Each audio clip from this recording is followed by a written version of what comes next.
చిరంజీవి గారితో వర్క్ చేసినప్పుడు ఎలా అనిపించింది? అంటే ప్రతి ఒక్కరిలో ఒక స్పెషల్ క్వాలిటీ ఉంటుంది. ఆయన మనం దగ్గర నుంచి చూసినప్పుడు ఇంకా కొంచెం డిఫరెంట్‌గా అనిపిస్తుంది. అంటే మనం మెగాస్టార్ అని చెప్పి రామారావు గారు, నాగేశ్వరరావు గారు పెద్ద స్టార్స్ దగ్గరికి వెళ్ళి చేయాలంటే భయంతో ఉంటామండి. ఎందుకంటే ఫస్ట్ ఇక్కడ భయపెట్టిచ్చేస్తారు నన్ను. వాళ్ళు ఫ్రీగానే ఉంటారు. ముందు సెక్షన్ వాళ్ళు అదే భయపెట్టిచ్చేసి సగం భయంతో వెళ్తాము. కొంతమంది ఏంటంటే రామారావు గారు కానీ ఇట్లాంటి వాళ్ళు ఏం పర్వాలేదు, నో ప్రాబ్లం, మనం చేద్దాం అన్ని ఉంటుంది, ఎంత ధైర్యం వస్తుంది. ఓకే ఓకే ఓకే, అది మీరు అక్కడ కొంచెం చిన్న చేంజ్ చేసుకుంటే మీకు ఈజీగా ఉంటుంది అని చిరంజీవి గారు చెప్తారండి. మొన్న విశ్వంబర చేశాను. కాదు, ప్రపంచంలో నేను ఆ క్యారెక్టర్లో నేనున్నానని ఎవరు దేవుడు కూడా గుర్తుపట్టలేండి. అంటే ఒక అఘోరాకి 2 times భయంకరమైన క్యారెక్టర్ అనమాట. ఒక సిద్ధుడు క్యారెక్టర్. అసలు మానవ మాతృడు ఎవడు నన్ను గుర్తుపట్టలేదు. కాకపోతే చిరంజీవి గారు ఆ డైరెక్టర్ గారి కాంబినేషన్లో చేశాను అన్న తృప్తి కోసం చేశాను, కానీ నా ఐడెంటిఫికేషన్ కోసం చేయలేదు. మంచి పాత్ర మంచిదంటే అంటే వశిష్ఠ గారితో బింబిసార చేశానండి. సో ఆయన మా నాన్నగారు వీళ్ళంతా పరిచయం ద్వారా నేను అంటే ఆయన ఏ సినిమా తీసినా కానీ ఆయన దృష్టిలో నేను ఉన్నాననే ఒక చిన్న హ్యాపీనెస్ అండి. అట్లానే విశ్వంబరలా కూడా చిన్న క్యారెక్టర్, ఒక సీనే ఉంటుందండి. 1 dayలో ఫినిష్ చేశాను. వశిష్ఠ గారు ఇలా వచ్చి అలా ఒకసారిగా అందరి చూపు ఆయన వైపు తిప్పేసుకున్నారు.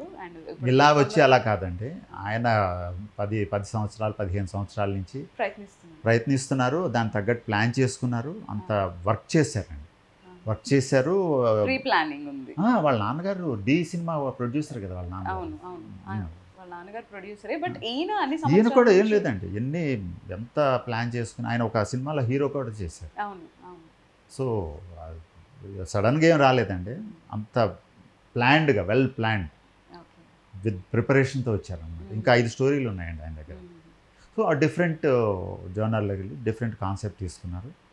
అందులో ఇప్పుడు చోటా నాయుడు గారిని ఇట్లాంటి వాళ్ళని బాగా యూటిలైజ్ చేసుకుంటారు. అంటే వాళ్ళ గైడెన్స్ తీసుకుంటారు. చోటా నాయుడు గారు వాళ్ళ కాంబినేషన్లో వస్తుంది, ఎక్సలెంట్ కాంబినేషన్ అండి.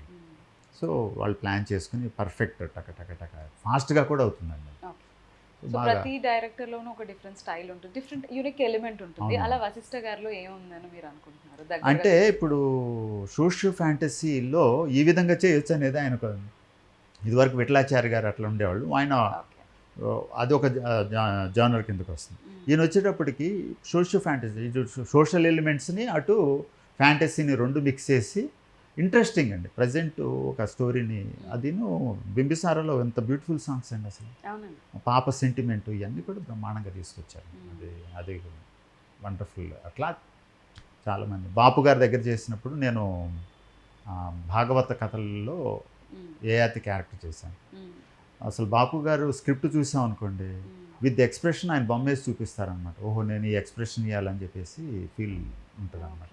సో సగం పని ఆయన ఏం చెప్పగా అసలు చేయండి బాగుందని చెప్పేసి చిన్న ఆయన ఒక స్టైల్ అండి, గ్రేస్, బాడీలో ఉన్న గ్రేస్ని ఆ క్యారెక్టర్ తగ్గట్టు మౌల్డ్ చేస్తారండి. ఒక అందమైన అమ్మాయి ఎట్లా కూర్చోవాలి, ఎట్లా కూర్చుని ఇట్లా స్టైల్ ఇది చేసేసుకుని ఒక రాజు ఎట్లా కూర్చోవాలి, ఆయన అబ్బా చూడంగానే అబ్బా ఏం గ్రేస్ ఉందిరా అన్న ఫీలింగ్ కలుగుతుంది. సగం ఇంప్రెషన్ అక్కడే కలుగుతుంది కదండి. ఇప్పుడు ప్రతి ఆర్టిస్ట్ గమనించాల్సింది 4 రకాల అభినయాలు ఉన్నాయి కదా, చతుర్విధ అభినయాలు: ఆహార్యం, వాచికం, ఆంగికం, ఇట్లా సాత్విక అభినయాలు. ఇవన్నీ కూడా ఒక ఆర్టిస్ట్ గమనిస్తే ఒక క్యారెక్టరైజేషన్లో మనం ఏ విధంగా వెళ్ళాలనేది మనం ఈజీగా తెలుసుకోవచ్చు.